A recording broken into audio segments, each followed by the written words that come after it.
Nasdaq! What's going on, guys? My name is Trigger Jack, and welcome back. Welcome to the final thoughts on Witcher 3 DLC Blood and Wine. Spoiler alert, for those that are not up to date with the story, don't watch the video so you don't get the story spoiled. And for those that are interested, go check out the description link below. There is a link to the gameplay videos of only the campaign, so if you want to catch up on the campaign, do it right now. If you're all caught up, let's begin. So after more than a year and many hours of game time, we all come to the end of Witcher 3, at least for now, and it's sad. It's really sad. It was an amazing experience. Yet again, there comes the cat. You need to be the center of attention. Okay. We're doing this like... Anyway, so after many hours, it came to an end. It's kind of sad, you know, but everything good has to end one day. So let's talk about the game. Let's talk about the connection with the original game and how it ties together with the books a little bit.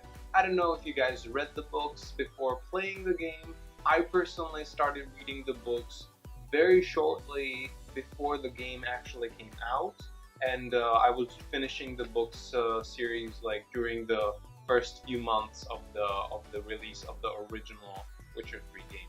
I myself didn't play The Witcher 1 and Witcher 2. I did catch up on the story of Geralt through YouTube, obviously.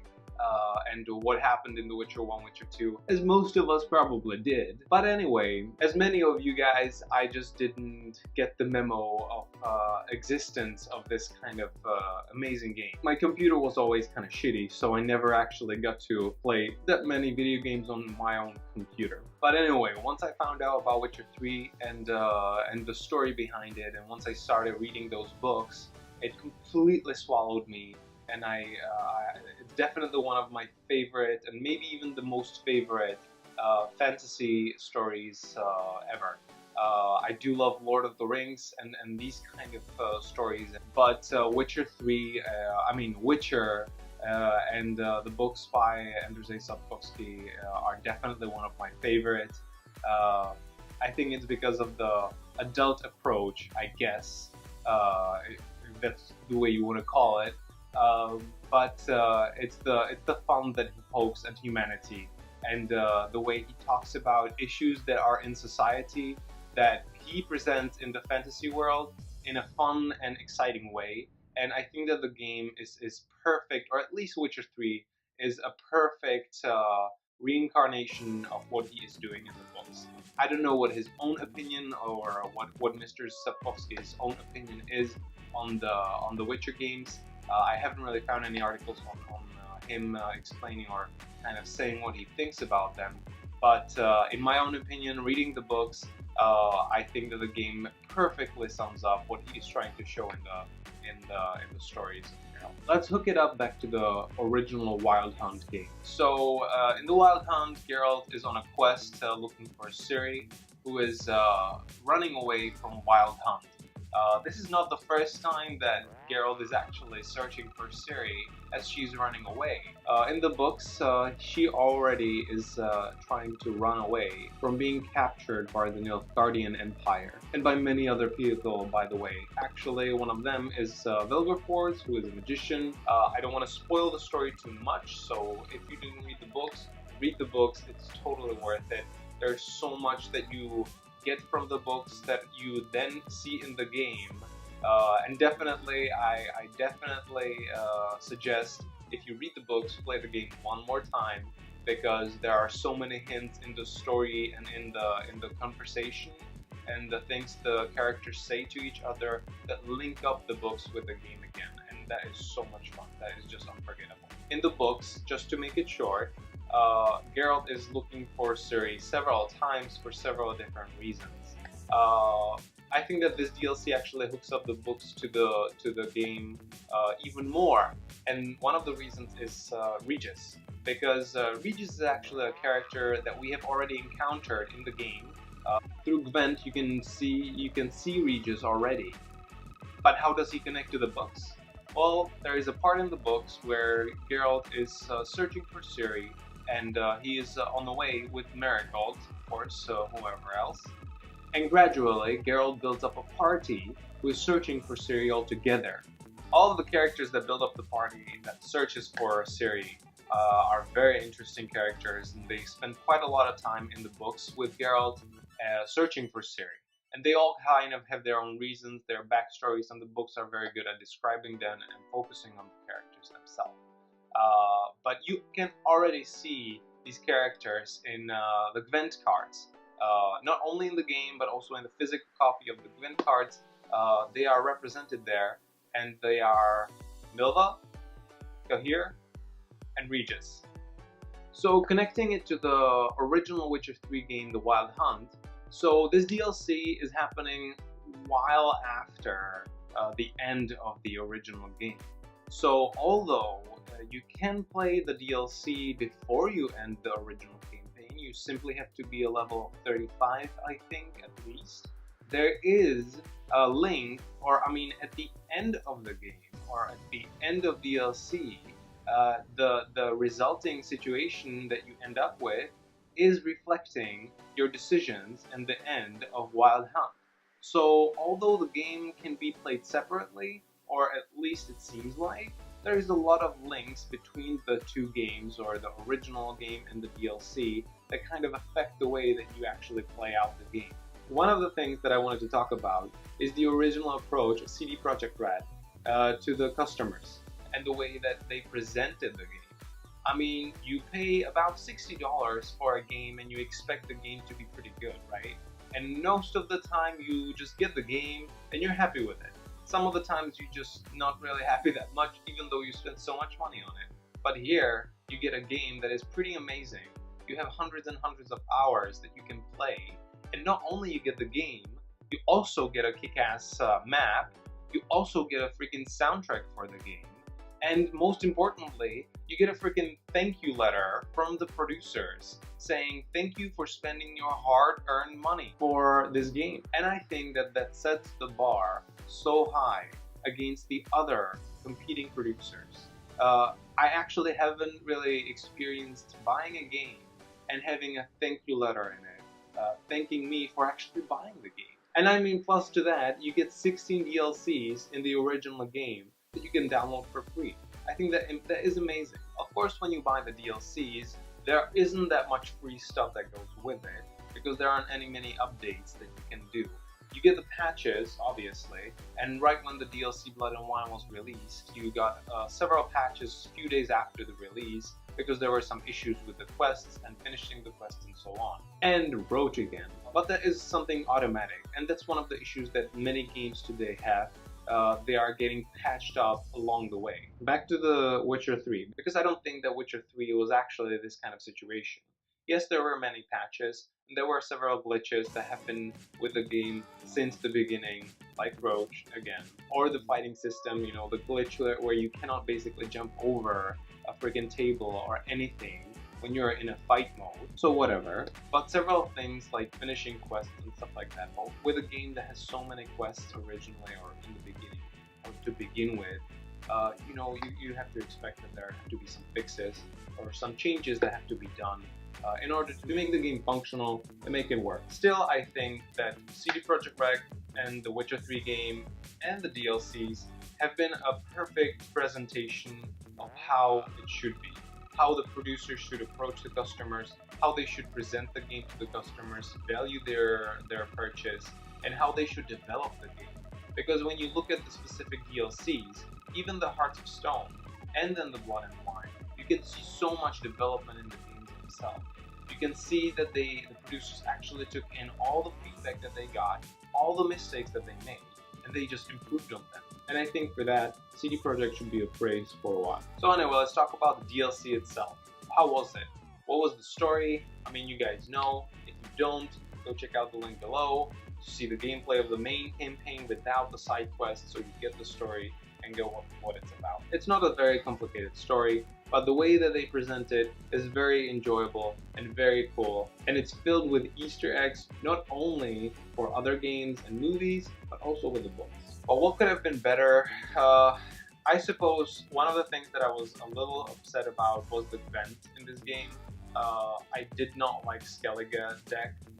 Although I get that it's an interesting thing, and I mean, kind of a no-brainer, as you do have the decks for the specific factions, but Skellige was missing there, and I think that was so obvious that they were missing there that I just didn't, you know, and it didn't even ring a bell until you see it in the game. You're like, oh right, Skellige, why didn't I think of that? But the playstyle is a little different, and you do have to get used to it. I didn't. If you check out one of the videos that I made, you can see I suck with Skellige. I've always been playing with the Northern Realms, and that is the deck that I'm comfortable with. I'm not that great in general, I guess, but that is the one that I actually learned how to play with, and I kind of adopted my own playstyle and stuff. So playing with Skellige, especially during the tournament, was quite complicated. I was a little upset that there weren't many, there were no other bigger championships or tournaments in event. I was hoping for that to be more in the game, but still you get to you know, roam around the pubs, collecting the Skellige cards by playing with the different pub owners.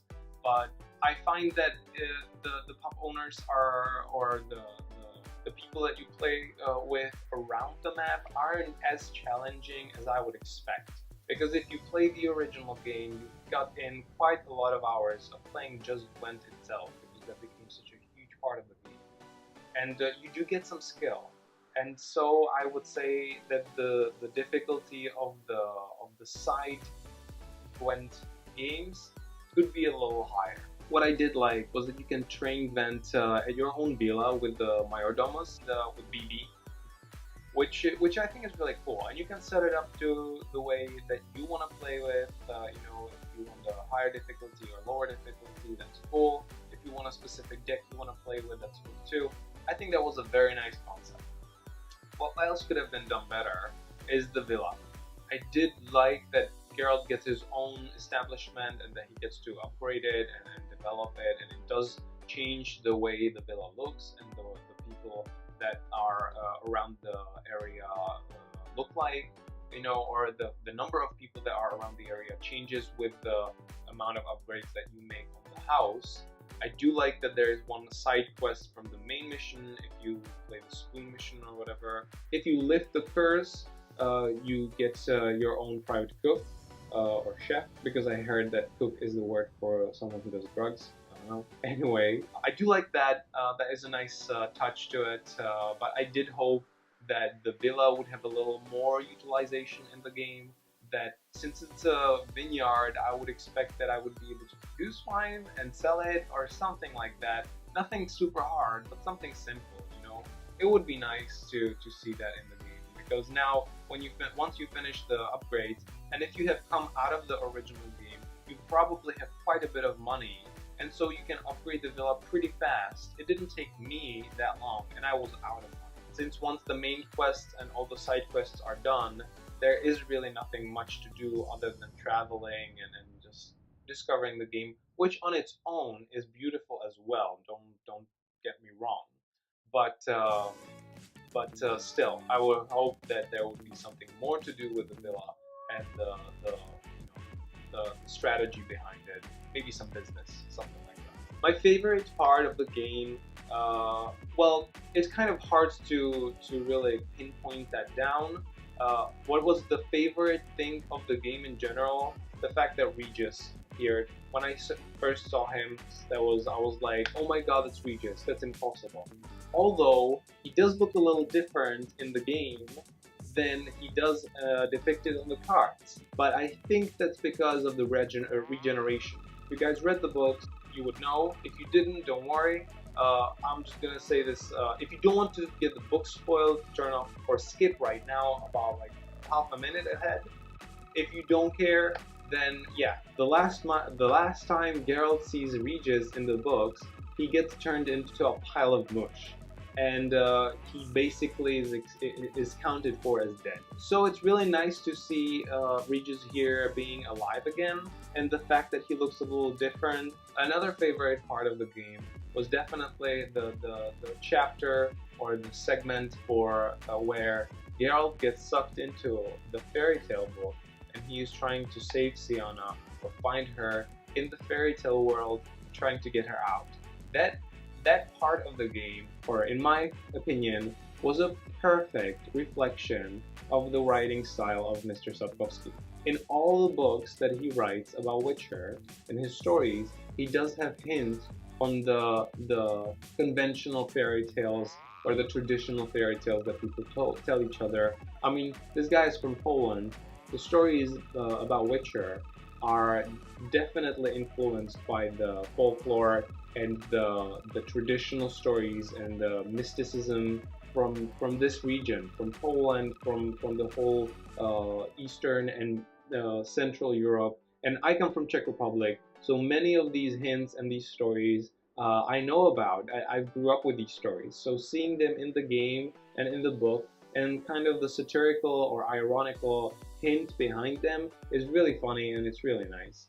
And so this part of the game I think is perfect because it doesn't only show you the traditional stories that you know from childhood or from Disney movies, because Entangled is hanging from the chandelier over there.